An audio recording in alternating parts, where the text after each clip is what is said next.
Hello അസ്സലാമു അലൈക്കും. അപ്പോൾ നമ്മൾ കാശ്മീരത്തെ യാത്ര മൂന്നാമത്തെ ദിവസമാട്ടോ. അപ്പോൾ നമ്മൾ മൂന്നാമത്തെ ദിവസം ട്രെയിനിൽ തന്നെയാണ്. ഇന്ന് വൈകുന്നേരം ആട്ടോ നമ്മൾ ട്രെയിനിൽ നിന്ന് ഇറങ്ങുന്നത്. അപ്പോൾ നമ്മൾ ഫ്രണ്ട്സുകളൊക്കെ ഇരുന്നുകൊണ്ട് നമ്മൾ ചായ അടിച്ചുകൊണ്ടിരിക്കുകയാണ്. അങ്ങനെ പുറത്തത്തെ കാഴ്ച അത്രയും ഭംഗിയായിരുന്നു കേട്ടോ. നല്ല ഫോഗൊക്കെ ഉണ്ടായിരുന്നു. അത് മഞ്ഞ് തന്നെയാണെന്നാണ് എൻ്റെ ഒരു വിശ്വാസം. പിന്നെ അത്യാവശ്യം നല്ല തിങ്ങിക്കൂടിയ വീടുകളൊക്കെ ഉണ്ടായിരുന്നു കേട്ടോ.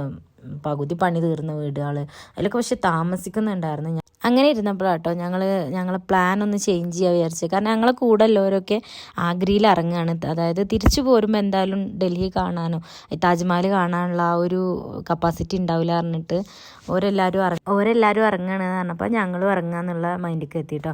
അങ്ങനെ ബ്രേക്ക്ഫാസ്റ്റ് കഴിച്ചിട്ടുണ്ടായില്ല. എന്നാൽ ഞാൻ കഴിച്ചിട്ട് വേഗം ഇറങ്ങാൻ വിചാരിച്ചുകൊണ്ട് ബ്രെഡും ജാമും പഴമാണ് കഴിച്ചത്. അങ്ങനെ താഴത്ത് നല്ലൊരു പുഴ ഉണ്ടായിരുന്നു. അത് മൊത്തത്തിൽ കവർ ചെയ്ത് നല്ല മഞ്ഞുണ്ടായിരുന്നു.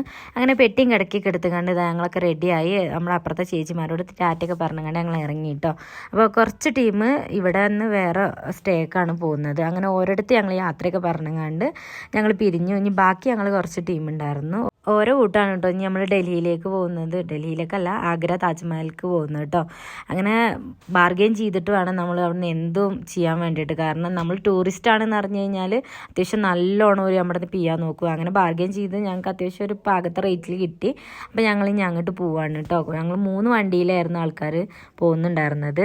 ഞങ്ങൾ പോവാൻ റെഡിയായി നിൽക്കുമ്പോഴായിട്ട് ഒരു കൊച്ചുകുട്ടി വന്നുകൊണ്ട് ഭിക്ഷ യാചിക്കുന്നുണ്ടത്. പക്ഷെ ഇവിടെ അതൊരു വിഷയമല്ലാത്തതുകൊണ്ട് ആരും അങ്ങനെ മെയിൻ്റ് ആക്കാനൊന്നും പോകില്ല. അപ്പോൾ അപ്പോഴാണ് ഞങ്ങളുടെ മുന്നിൽ കൂടി കുറേ അസ്ഥികൂടങ്ങൾ പോകുന്നുണ്ടത്. ഞാൻ എന്താ വിചാരിച്ച് നോക്കുമ്പോൾ നമ്മുടെ MIT കുറച്ച് കമ്പിയും പലകയും വെച്ചിങ്ങാണ്ട് ഒരു ഓട്ടോറിക്ഷയാക്കി ഓടുകയാണ്. ഇതൊക്കെ നമ്മളെ നാട്ടിലാവണല്ലേ, എപ്പോൾ പിടിച്ചെന്ന് ചോദിച്ചാൽ മതി.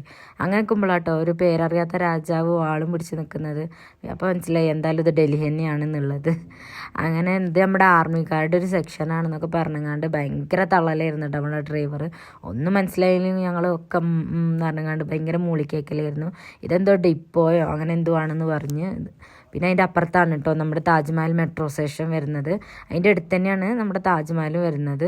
അപ്പോൾ അത് കവർ ചെയ്ത് പോയിക്കൊണ്ടിരിക്കുമ്പോഴാണ് അടുത്തൊരു രാജാവിനെ കണ്ടത് കേട്ടോ.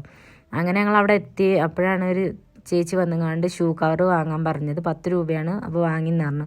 അങ്ങനെ ഞങ്ങൾ പൈസ കൊടുത്തുകൊണ്ട് വാങ്ങി എല്ലാവരും കൈ പിടിച്ചുകൊണ്ട് ഉള്ളിലേക്ക് ചെന്നപ്പോഴാണ് ഞങ്ങൾക്ക് മനസ്സിലായത് അവിടെ അത് ഫ്രീ ആയിട്ട് കിട്ടും എന്നുള്ളത് കേട്ടോ. അപ്പോൾ ആരും അങ്ങനെ വാങ്ങാൻ നിൽക്കരുതേ, ഉള്ളിൽ നമുക്ക് ഫ്രീ ആയിട്ട് കിട്ടും.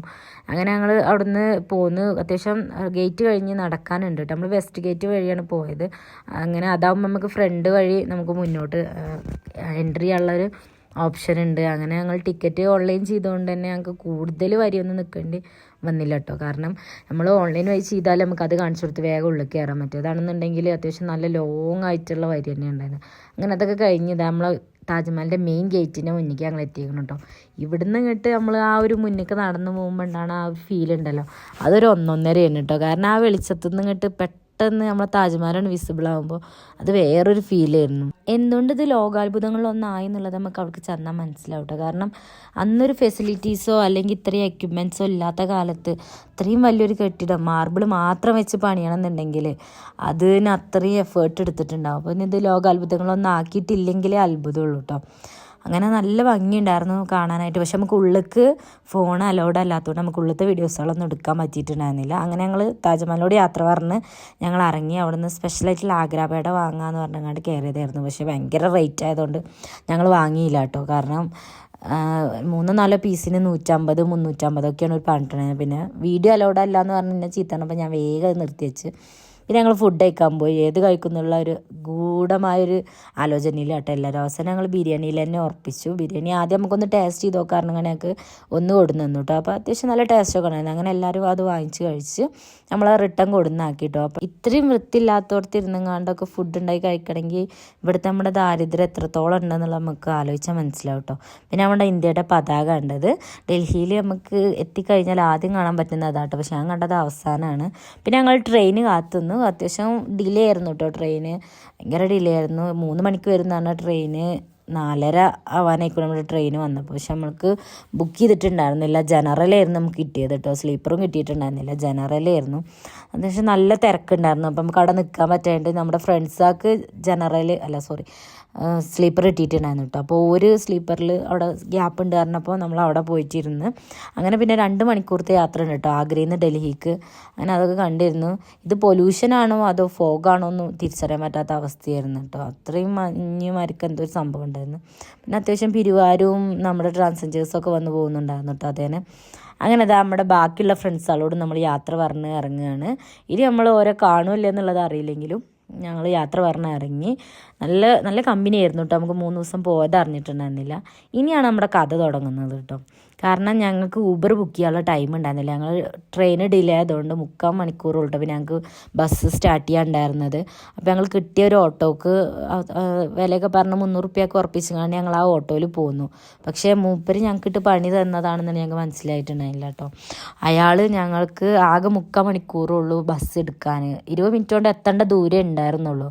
അയാൾ ഞങ്ങളിട്ട് കറക്കി ഞങ്ങളെ ബസ് മിസ്സാക്കിച്ച്. പിന്നെ അത് വേറെ ഏതോ സ്റ്റേഷനിൽ നിൽക്കുന്നുണ്ടാവും, അവിടേക്ക് ആക്കി തരാമെന്ന് പറഞ്ഞങ്ങാണ്ട് ഞങ്ങളെ കൊണ്ടുപോകാനുള്ള സെറ്റപ്പിലായിരുന്നു. അപ്പോൾ ഞങ്ങൾ പറഞ്ഞു ഞങ്ങൾ 300 രൂപേനെ തരുള്ളൂ പറഞ്ഞു. അപ്പോൾ അത് പറ്റൂല, 600 രൂപ വേണ്ടി വരുന്നതാണ്. അതിൽ ഞങ്ങൾ പറഞ്ഞില്ല, എന്നാൽ ഞങ്ങൾ ഇവിടെ ഇറക്കിക്കളി, അല്ലെങ്കിൽ ഞങ്ങൾ ബസ് സ്റ്റോപ്പിൻ്റെ അടുക്ക് ആക്കി തന്നാൽ മതി, ബസ് എടുത്തിട്ടുണ്ടാവില്ല പറഞ്ഞു. അങ്ങനെ ബസ്സിൻ്റെ കണ്ടക്ടർ വിളിച്ചപ്പോൾ ഞങ്ങളെ ഏതൊരു സ്റ്റേഷനിൽ വെയിറ്റ് ചെയ്യുന്നുണ്ട് പറഞ്ഞു. അങ്ങനെ ഞങ്ങൾ അങ്ങോട്ട് പോവാൻ, ഞങ്ങൾ അങ്ങോട്ട് ആക്കി തരാൻ പറഞ്ഞു. അങ്ങനെ ഏതായാലും അയാൾ ആക്കി തരാമെന്നൊക്കെ പറഞ്ഞു. പക്ഷേ ഞങ്ങൾ 600 തരൂല എന്ന് പറഞ്ഞപ്പോൾ അങ്ങോട്ട് വണ്ടിയിൽ നിന്ന് ഇറങ്ങാനൊക്കെ പറഞ്ഞ് അവസാനം നമ്മുടെ ആവശ്യമായതുകൊണ്ട് ഞങ്ങൾ ഇറങ്ങി. അപ്പോൾ നിങ്ങളോട് ഇനി പോണവരോട് പറയാനുള്ളത്, ഊബർ ബുക്ക് ചെയ്തിട്ട് മാത്രം നമ്മൾ ഡൽഹിയിൽ നിന്ന് പോകാനായിട്ട് നോക്കുക. കാരണം ഓട്ടോറിക്ഷക്കാരൊക്കെ ആണെന്നുണ്ടെങ്കിൽ അത്യാവശ്യം നല്ല ടൂറിസ്റ്റാന്ന് പറഞ്ഞാൽ അത്യാവശ്യം നല്ല നമ്മുടെ ചെയ്യാനായിട്ട് നോക്കുക. അപ്പോൾ അങ്ങനത്തെ ചതിയിലൊന്നും പെടാതിരിക്കുക. ഇനി നമുക്ക് നേരം വെളുക്കണം കേട്ടോ നമ്മുടെ ഡെസ്റ്റിനേഷനിൽ എത്തണമെങ്കിൽ. അപ്പോൾ ഇന്നത്തെ വീഡിയോ എത്രയേ ഉള്ളൂ. നിങ്ങൾക്ക് എല്ലാവർക്കും ഇഷ്ടപ്പെട്ടെന്ന് വിചാരിക്കുന്നു. ഇഷ്ടപ്പെട്ടാൽ ലൈക്ക് ചെയ്യുക, ഷെയർ ചെയ്യുക, സബ്സ്ക്രൈബ് ചെയ്യുക. താങ്ക്